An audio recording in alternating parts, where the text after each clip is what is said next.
Este video ha sido patrocinado por Squarespace.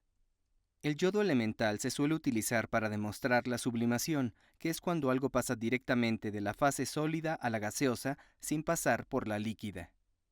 Hay otros ejemplos comunes como el hielo seco o bolas de naftalina, pero el yodo funciona mejor para las demostraciones porque tiene mucho color. A temperatura ambiente, su velocidad de sublimación es muy lenta y no se ven los vapores que desprende. Sin embargo, si lo ponemos en un espacio cerrado, los vapores pueden acumularse y concentrarse más y podemos ver un tenue color púrpura. Sin embargo, esto no es muy impresionante, así que para la demostración se calienta el yodo.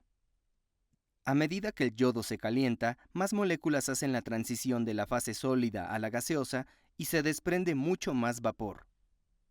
Luego coloco un matraz de fondo redondo con agua fría sobre el vaso de precipitados. Los vapores de yodo se depositarán en la superficie más fría y reformarán los cristales de yodo. Bueno, a esta altura probablemente estén pensando, genial, es una demostración bastante sencilla. ¿Cuál es el mito que da título a este video? Bueno, mucha gente, científicos incluidos, piensan que como el yodo se sublima, no puede fundirse, lo que es totalmente erróneo. Lo interesante es que a pesar de ser incorrecto, se sigue enseñando en las escuelas y hasta se escribe en los libros a veces. Es, sin lugar a dudas, uno de los errores más extendidos en química.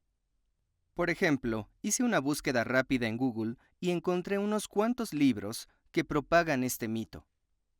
Lo más triste es que este libro se llama literalmente yodo, y aún así se equivoca. A modo de comparación, aquí hay otros libros que afirman correctamente todo lo contrario.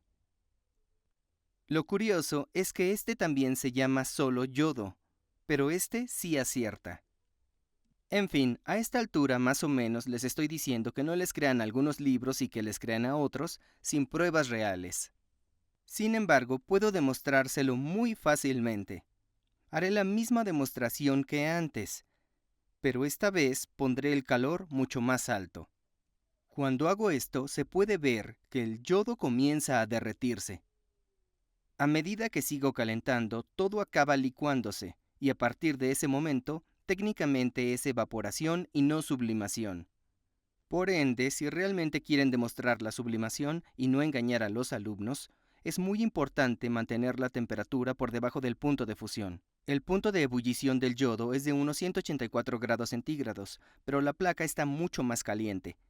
Así que el yodo empieza a hervir y el fondo del matraz se aclara un poco. 1 centímetro por encima de la placa, la temperatura del vidrio es inferior al punto de ebullición, pero aún superior al punto de fusión. Debido a esto, el vapor se condensa de nuevo en yodo líquido y no se solidifica inmediatamente. Entonces vuelve a gotear y se revaporiza. Bueno, para mí esto es una buena prueba de que se funde y que de hecho existe una fase líquida. Pero para demostrarlo, voy a hacer una última cosa. Añado un montón más de yodo a un matraz, enciendo el fuego y lo derrito rápidamente. Luego, mientras es líquido, lo vierto en otro matraz. Si esto no demuestra que el yodo se derrite, entonces no sé qué lo hará. Teniendo en cuenta que este mito es claramente falso, cabe preguntarse de dónde viene y por qué es tan común que incluso aparece en los libros de texto. Para explicar esto, tenemos que entrar un poco más en detalle en lo que es la sublimación. En todas las formas de materia, las moléculas vibran constantemente, y la velocidad a la que vibran tiene que ver con su energía cinética. En los sólidos, las moléculas están sometidas a muchas más fuerzas, pero vibran.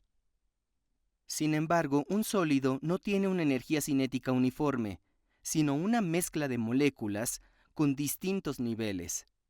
En la sublimación, algunos de los de alta energía vibran tan rápido que vencen las fuerzas que los mantienen como sólidos y escapan en forma de gas. Para ello, deben estar cerca de la superficie y moverse en la dirección adecuada en el momento preciso. Este proceso suele producirse en todos los sólidos, pero la velocidad varía. Depende sobre todo de la intensidad de las fuerzas que mantienen unido el sólido. Por ejemplo, el yodo se mantiene unido por unas bastante débiles, así que son fáciles de vencer. Mientras que en algo como el oro, las fuerzas que lo mantienen unido son mucho más fuertes y el umbral de energía es mucho mayor.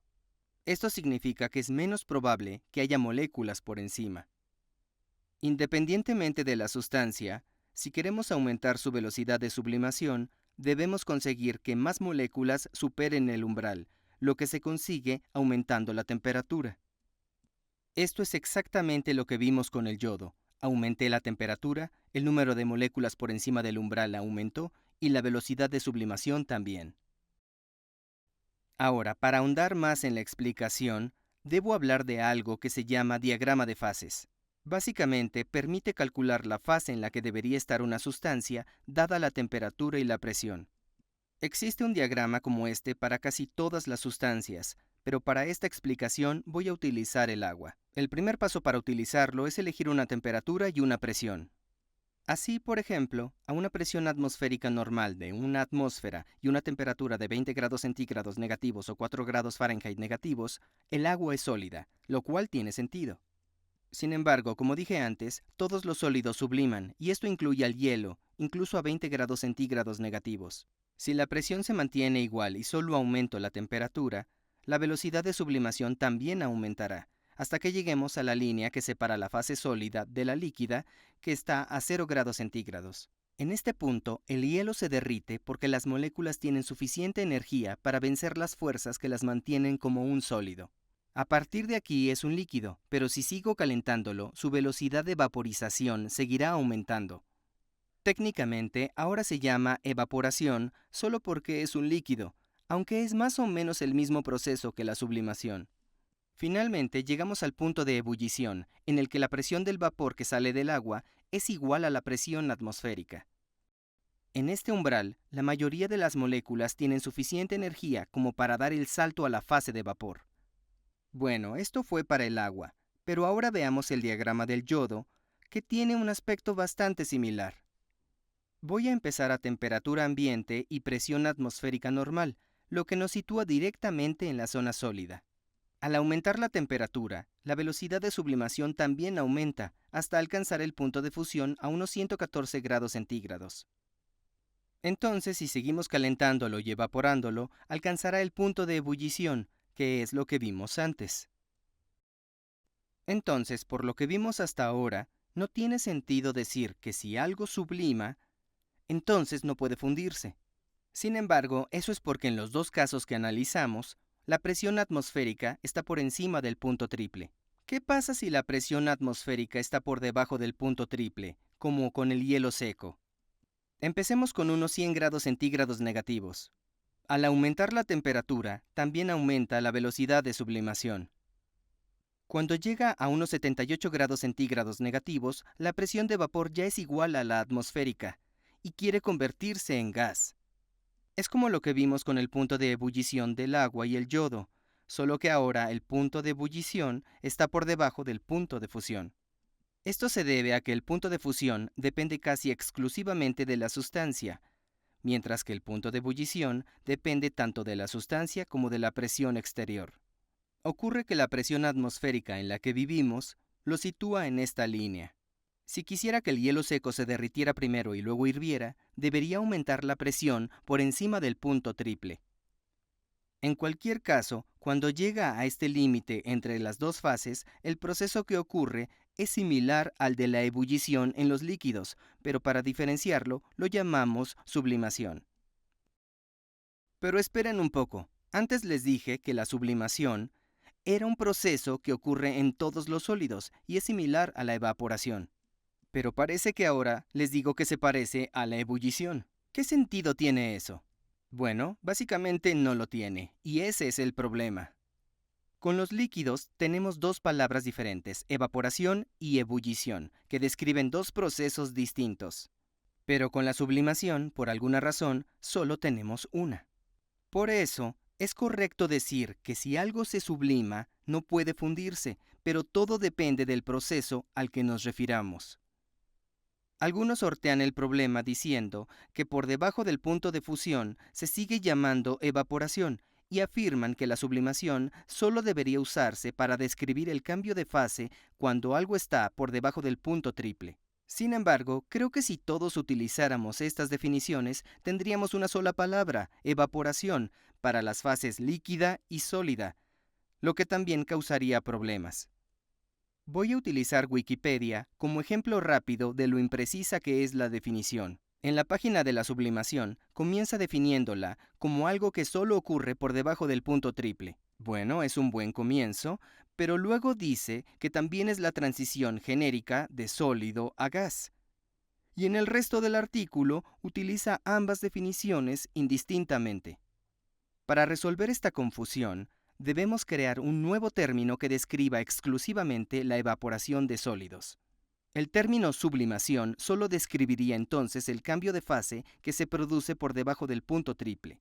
Solo por diversión, me tomé 2 segundos para inventar una palabra basada en mi canal y la llamé nilación.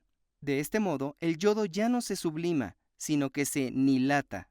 El hielo seco se nilataría a temperaturas inferiores a 78 grados centígrados negativos y luego se sublimaría. En mi opinión, esto podría evitar muchas confusiones y también derribaría el mito del yodo. Cuéntenme qué piensan de mi palabra inventada y díganme si creen que hay una mejor opción. En teoría, si todos empezáramos a utilizar un nuevo término, ya sea anilación u otro, probablemente podríamos cambiar las cosas. Muchas gracias a Squarespace por patrocinar este video. Están ofreciendo una prueba gratuita para todos mis espectadores y pueden obtenerla con el enlace especial squarespace.com/NileRed. Dicho esto, ¿qué es Squarespace? Es una herramienta de creación de sitios web muy intuitiva y fácil de usar. Ofrece un montón de plantillas y diferentes opciones para construir un sitio web personalizado. Yo personalmente uso Squarespace para gestionar mi sitio web y desde que decidí tener un sitio web y una tienda para mi canal, solo tardé un día en configurarlo todo. Lo que más me gusta es que es muy sencillo hacer un seguimiento y gestionar el inventario de mi tienda. Si necesito cambiar o añadir algo, solo me lleva unos clics. Actualizar la información general, el texto y el diseño también es muy fácil. Todo se hace de forma intuitiva y de nuevo no hace falta codificar, no hay plugins, actualizaciones ni parches ni nada de lo que tengan que preocuparse. En fin, generalmente de verdad recomiendo Squarespace.